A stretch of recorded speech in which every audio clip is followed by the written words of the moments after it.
Hi everybody, it's Mystical and we're going to do a reading for Sagittarius. We're going to find out what the universe has to tell Sagittarius, please and thank you. And this is C's Tarot, who I'm going to do a collaboration with, and it's going to be amazing because we're going to be doing 2 readings for Sagittarius. Yay!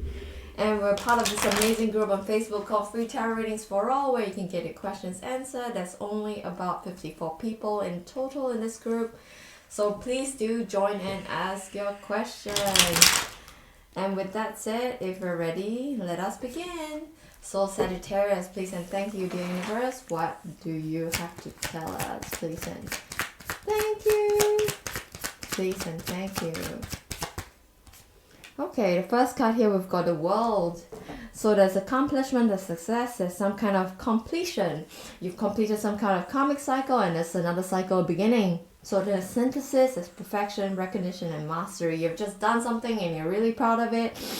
And you might not feel like you have done something, but trust me, you have done something. And you should be proud of it because honestly, everything in life, there's always something to be proud of. And if you're not proud of it, you should be looking for the thing that you should be proud of, because in every moment, every single time, you can be proud of something. So that's the message that this card wants to bring across. And we've got a Page of Swords after that, which indicates that you need to take time to think before you act. So after the completion of the karmic cycle, you might need to think about things. You might need to relax and rest and recharge. I get a huge sense of recharging from this card. So you might need to really just take a break and take some time out, because you might be restless. You might be having a lot of energy behind you. You might want to do a lot of things, but there's a lot of recharging that's needed. It's a lot of regrouping. That's a lot of pulling back of the arrow that needs to be done before you launch the arrow per se, because you've got a love coming for you. You've got good harmonious relationships coming for you, but you need to be aware of people who might be wanting to wish you ill will, because there might be dishonesty behind you. Oh dear. There might be dishonesty, there might be some betrayal behind you, in front of you, but you've got a good relationship behind you that you can stand behind, and you've got balance, attraction, partnership, harmony, mirth, equality. So there's something for you to lean on because there's some stability behind you, but you just need to be wary of people around you who might be malicious and who have low self-esteem, who might want to trick you with issues. I get a really huge sense that you might need to be aware of people who are healing. I get a sense that people who are healing, they might not necessarily be in a place that are healthy. So people who are healing might be in a place that are just not in a good place. So, when people are just in a place where they're sick and they're just not healthy, they are not good for you. But that's just how it is, and you just need to be aware of people who are like that. But that's okay, because you've got good relationships around you, you've got balance, attraction, and partnership around you, so you can lean on that in order to bolster your senses, because you will definitely need your wits around you if you're dealing with people who are malicious and not on purpose. I don't think people are maliciously purposely malicious around you, but you might need to be aware of that. And you've got a Queen of Wands in reverse position coming up next, so you might feel like you are dramatic, demanding, or there might be a person around you who is dramatic and demanding around you, who might be somebody who is also healing. So this might be something that you might need to take note of, and you might need to be in a Knight of Swords around them. So you might be strong, energetic, you might need to cut them off if you need to. You might need to be fearless, you might need to be competitive, you might need to really just stop them in their tracks if they're getting too much for you. You might need to be logical and scientific, you just assert yourself around them, because that would help you to curb your feelings that you're not getting your wishes fulfilled around them, because being around people who are healing and hurt is difficult, it's challenging, it's a learning curve, it's a learning procedure. So you might need to feel like you might feel like you are not getting your wishes fulfilled around them, but that's just how it is, and it's a learning curve, it's a learning procedure, and you might need to help yourself feel like you're succeeding even though you are not. Because being with people who are healing can feel like you're really hurting as well, because they tend to pull you down to their level. So you might need to really feel like you might really need to feel like you're healing them. Perhaps, I don't know. Sometimes when you're around people who are hurting and healing, you want to heal them because you just see them suffering and you don't feel like they're in a good place. So you might want to feel like you are helping them along. And sometimes you feel like you're not getting your wishes fulfilled, and that's just how it is, because you're around hurting people and they're not getting their wishes fulfilled. But you're an empath, you're a person who is sensitive, you feel the pain and you're like, I can't stand it, you're hurting and I have to help you. And it's just so sad. You just want to help them feel better because you're feeling not so bad, and you know that things can get better for everybody, so you just want to help them. And you might want to help them by taking a different perspective.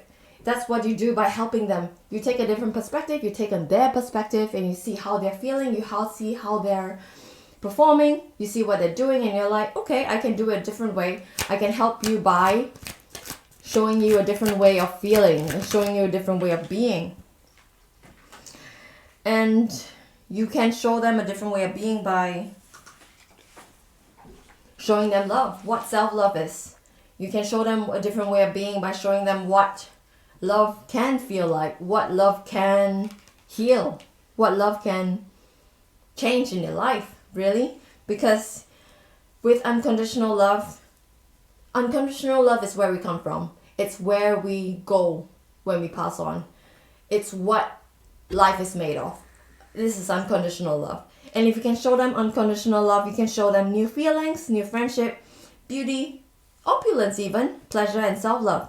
And hopefully you can pass on this lesson in love towards them so that they can feel independent and beautiful in themselves, and they can really understand what is causing them to feel like they're not independent, what is causing them to feel like they're not worthy of love, and what is causing them to feel like they're not happy in themselves and independent in themselves, and perhaps cause them to turn the Empress card and right side up.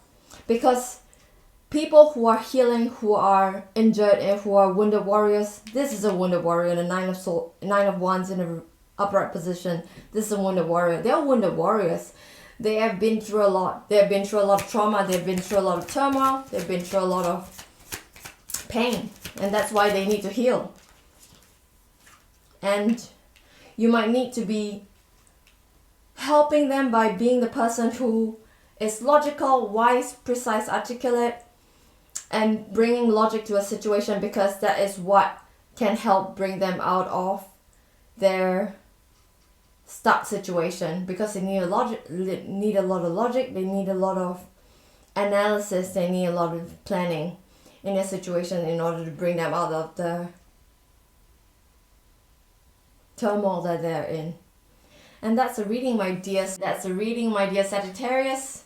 It's a lot of healing. It's a lot of helping people who are healing. It's a lot of bringing love into this situation. And I hope you enjoyed this reading, my dear Sagittarius. And over to you, dear C's. All right. All right, Sagittarius. We're going to do what you need to know now. First two cards will be the situation. The next two cards will be what happens next. After that, we'll do what to do, and then after that, we'll do what not to do. All right, Sagittarius. I've got a couple of houses of Sag in me, so let's see how this goes, yeah? What the situation is now, focus on your home and your family and success and abundance. Now, for those of you who might be... Now, we've got the King of Rods, which is the King of Action. And it also could be indicating a desire that you have for someone. That just remember that the King of Rods is not exactly the most loyal.